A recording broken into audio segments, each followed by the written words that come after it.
एक कहावत है ना कि पानी से नहाने वाला लिबास बदलता है बट पसीने से नहाने वाला इतिहास बदलता है। કહેવાનો મતલબ એમ છે કે મહેનત કરશો ને તો એક દિવસ ઇતિહાસ બદલાશે, આજે નહીં તો કાલે બદલાશે। હું આ કેમ કહેવા જઈ રહ્યો છું? બીકોઝ તમારી સેમેસ્ટર 1 ની એક્ઝામ જે છે સ્ટાર્ટ થવા જઈ રહી છે। તમારા માટે બધું નવું છે, ગુજરાતી મીડિયમના સ્ટુડન્ટ્સ માટે નવું છે કેમ કે લોકો ઇંગ્લિશ મીડિયમમાં આવ્યા છે। ઇંગ્લિશ મીડિયમના સ્ટુડન્ટ્સને પણ નવું લાગતું હશે બીકોઝ એ લોકો હાયર સ્ટડીઝમાં જઈ આવ્યા છે, તો ઘણા બધા લોકોને ટેન્શન પણ હશે। તો આજનો વિડીયો તમારું ટેન્શન ફ્રી કરવા માટેનો વિડીયો છે। જો તમને લાગે કે yes sir I can do it તો કમેન્ટ બોક્સમાં કરજો જય Shriram I can do it, આટલું તમે લખી નાખજો, મને મજા આવશે। જો બેટા તમારી એક્ઝામ સ્ટાર્ટ થાય છે, કોઈએ ગભરાવાનું નથી। પહેલી વાત, જો તમે લોકોએ દિલથી મહેનત કરી છે, તમારે પહેલા તમારા હાથ ઉપર જે છે એ હાથ મૂકવાનો છે। હાથ મૂકીને પોતાની જાતને પૂછો કે શું મેં દિલથી મહેનત કરી છે? જો તમારું દિલ હા પાડે કે હા મેં દિલથી મહેનત કરી છે તો મારે કોઈ જ ગભરાવાની જરૂર નથી। ઇરિસ્પેક્ટિવ ઓફ રિઝલ્ટ, આપણા હાથમાં શું છે? હંમેશા એક વસ્તુ યાદમાં રાખવાની, એવી જ વસ્તુની ચિંતા કરો જે વસ્તુ આપણા હાથમાં હોય। આપણા હાથમાં છે મહેનત, તો એની ચિંતા આપણે કરવી જોઈએ, રિઝલ્ટની ચિંતા ના કરવી જોઈએ। બીકોઝ રિઝલ્ટ એ આપણા હાથમાં નથી, પેપર કોણ ચેક કરવાનું છે આપણને ખબર નથી, કેવી રીતે પેપર ચેક કરવાનું છે આપણને ખબર નથી, બટ આપણા હાથમાં જે છે એ વસ્તુ જો આપણે ઓનેસ્ટલી કર્યું ને બેટા તો તમારી આખી એક્ઝામ જે છે સ્મૂથ જ જવાની છે। અને જો તમે દિલ પર હાથ મૂકો છો અને એ વખતે એવું લાગે છે કે યાર મેં મહેનત નથી કરી, તો પણ તમારે ગભરાવાની જરૂર નથી, બીકોઝ તમારો જ ફોલ્ટ છે। આપણે મહેનત નથી કરી તો એ આપણો જ ફોલ્ટ છે, પણ હજુ મોડું નથી થયું, પાસ થવા માટે મોડું થયું નથી। તમારે જો ફ્રી ઓફ કોસ્ટ મટીરિયલ જોઈતું હોય તો નીચે વેબસાઇટની લિંક છે, એ વેબસાઇટ પર જઈ દરેક પેપરના પીવાયક્યુ જુઓ, બધા પીવાયક્યુ અવેલેબલ છે, દરેક સબ્જેક્ટના પીવાયક્યુ અવેલેબલ છે। તમે એટલું પણ કરી નાખશો ને તો પણ તમે પાસ તો થઈ જ જશો, તો ગભરાવાની કોઈ જરૂર નથી। અને હા, આ જે એક્ઝામ જે છે આ એક્ઝામમાં તમને બેકલોગ આવશે, કેટી આવશે કે નહીં આવે આપણને કંઈ ખ્યાલ નથી, બટ આ એક્ઝામ તમારું કરિયર ડિસાઇડ કરશે નહીં। કેમ ખબર છે? હંમેશા જ્યારે પણ જીટીયુની અંદર પ્લેસમેન્ટ થતા હોય છે તો પ્લેસમેન્ટની અંદર છેલ્લા 4 સેમેસ્ટરમાં બેકલોગ ના હોવો જોઈએ, યા તો કરંટ બેકલોગ ના હોવો જોઈએ, એવી કંપનીની રિક્વાયરમેન્ટ હોય છે। કોઈ દિવસ કંપની એવી રિક્વાયરમેન્ટ નથી માંગતી કે કોઈ દિવસ બેકલોગ આવેલો જ ના હોવો જોઈએ। બેકલોગ આવ્યો હોય, ફેલ થયેલા હોય તો પછી પાસ થઈ ગયેલા હોવા જોઈએ, આ એમની એક રિક્વાયરમેન્ટ હોય છે। એનો મતલબ હું એમ નથી કહેતો કે તમારે ફેલ થાવ તો ચાલે, બટ એના માટે થઈને ડિપ્રેશનમાં જવાની જરૂર નથી। યાદ રાખજો આ વસ્તુ, ડિપ્રેશનમાં જશો તો એક પેપર નહીં બધા પેપર બગડશે, અને એક સેમેસ્ટર નહીં 4 વર્ષ બગડશે। તો કદાચ આપણે એન્જોયમેન્ટમાં રહી ગયું, આપણી ઉંમર છે અને ઉંમરમાં બગડવાના ચાન્સીસ છે, આપણે ડિસ્ટ્રેક્ટ થવાના ચાન્સીસ છે।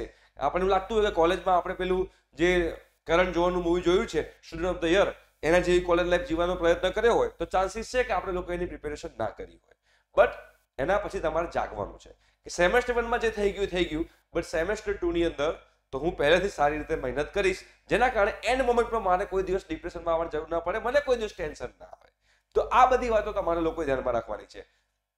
આ એક્ઝામ જે છે યાદ રાખજો, આ તમે લગભગ તમારા કહેવાય ને કે સ્કૂલની અંદર ધોરણ 1 થી લઈને ધોરણ 12 વર્ષમાં તમે કેટલી એક્ઝામ આપી છે? 12 વર્ષમાં આપણે પર યર 2 ગણી લઈએ તો 24 એક્ઝામ્સ થઈ કહેવાય। અને 24 એક્ઝામ આપ્યા પછી પણ જો તમને ડર લાગતો હોય તો ડરવાની કોઈ જરૂર નથી, તમારી પાસે એક્સપિરિયન્સ છે એક્ઝામ આપવાનો।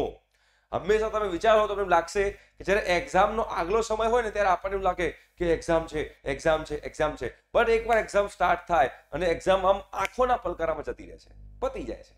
તો એ જે ટેન્શન જે છે ને એ તમારે બિલકુલ કરવાની જરૂર નથી। તમે જ્યારે પેપર આપવા જશો બેટા, તો પેપર વખતે પણ જો તમને પેપરમાં કંઈ ના આવડ્યું ને તો પણ તમારે બિંદાસ રહેવાનું છે। જો તમને નથી આવડતું તો કોઈ નથી આવડતું એવું મગજમાં રાખજો, તો તમે પોઝિટિવ રહેશો, રાઈટ? તો આ વસ્તુ, અને બીજી હા બેટા કે એક પેપરમાં મને બેકલોગ ના આવે એના માટે થઈને હું જો કોપી કરું અને જો ભૂલથી મારી પર બેટા યુએફએમ લાગી ગયો તો એ એક પેપર બચાવવામાં તમારે આખું વર્ષ બગડવાના ચાન્સીસ છે કે 6 મહિના બગડવાના ચાન્સીસ છે।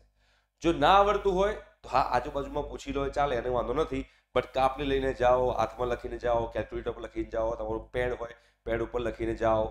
જો આ બધું કર્યું અને તમારી પર યુએફએમ લાગ્યો તો એક પેપર બચાવવામાં તમારે આખું સેમેસ્ટર દાવ પર લગાડવું પડશે, 6 મહિના વર્ષ દાવ પર લગાડવા પડશે। અને આ બધા રીઝનના કારણે પાસ્ટમાં ઘણા બધા સ્ટુડન્ટ્સે આડા અવળા પગલાં પણ લીધેલા છે, રાઈટ?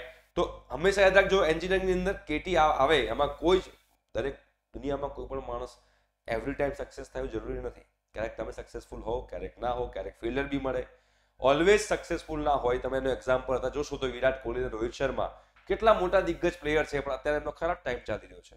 તેનો મતલબ એવો નથી કે ખરાબ પ્લેયર છે, એમનો દિવસ ખરાબ ચાલી રહ્યો છે. તો તમે પણ જો જબરજસ્ત મહેનત કરી હોય, પણ જો જે દિવસે તમારું પેપર છે એ દિવસ તમારો ના હોય, તો પોસિબલ છે કે તમારા ઓછા માર્ક્સ આવે, કે પોસિબલ છે કે તમને કેટી આવી શકે. તો ગભરાવાની જરૂર નથી. એ દિવસ તમારો ખરાબ છે, તમે ફેલ્યોર નથી. તમે તો સક્સેસફુલ જ છો, બીકોઝ તમારું દિલે તમને કીધું છે કે તમે દિલથી મહેનત કરી છે. એટલે જો આ વસ્તુ તમે લોકો ધ્યાનમાં રાખી તો યાદ રાખજો કે પેલી કહાવત બી છે ને કે નन्ही चींटी जब दीवारों पे चढ़ती है 100 बार चढ़ती है और गिरती है तो પણ કહેવાય છે કે કોશિશ કરने वालों की कभी हार नहीं होती. चढ़ के गिरना, गिर के चढ़ना, आखिर में उसको अखरता है. कोशिश करने वालों की कभी हार नहीं होती. તો આ વસ્તુ તમે ધ્યાન રાખવાની, કોશિશ કરતા રહો બેટા. જિંદગીમાં તમે ટ્રાય કરતા રહેશો ને તો ઉપરવાળો બેઠો છે એ એક ને એક દિવસ તો તમને ક્લિક કરશે જ કે જા બેટા તે આટલી બધી મહેનત કરી છે, એકવાર તું પણ સક્સેસ થઈ જા. સક્સેસનો સ્વાદ તું પણ ચાખી લે. બટ હા, આ ફર્સ્ટ યર છે, ફર્સ્ટ સેમેસ્ટર છે. ફર્સ્ટ સેમેસ્ટરમાં બધાને આ એન્ઝાઇટી હોય એટલે મને થયું કે હું વિડીયો બનાવું, બીકોઝ ઘણા બધા સ્ટુડન્ટ્સ મેસેજ પણ કરી રહ્યા હતા કે સર થોડું ટેન્શન થાય છે, તો થોડું રિલેક્સ કરાવો. તો આ રિલેક્સ કરાવવા માટે મેં તમને મેસેજ કર્યો છે, આ તમને મેસેજ તમારા સુધી પહોંચાડ્યો છે. જો ગમ્યો હોય તો નીચે કરજો કે આઈ કેન ડુ ઇટ. જય શ્રી રામ. અને હા, all the best for your exam છે, અને એ પણ કોલેજની એક્ઝામ છે. કોલેજ પતશે પછી જિંદગીમાં જે બીજી બધી એક્ઝામ આવે છે ને એના કરતાં તો આ એક્ઝામ બહુ ઇઝી છે. તમે આગળ વધશો ને ત્યાં તમને ખબર પડશે કે સારી કોલેજની એક્ઝામ તો કશું નથી, ઉલટાને એ એક્ઝામ આપતા હોત તો સારું હતી. હવે રિયલ લાઈફમાં જ્યારે અર્નિંગ કરવાની એક્ઝામ આવે, માતા પિતાના સપના પૂરા કરવાની એક્ઝામ આવે, પોતાના છોકરાના પોતાની વાઈફના સપના પૂરા કરવાની એક્ઝામ આવે, એ એક્ઝામ એટલી ટફ છે ને કે ત્યારે તમને કોલેજની એક્ઝામ બહુ ઇઝી લાગશે. તો આ વસ્તુ તમે ધ્યાનમાં રાખજો.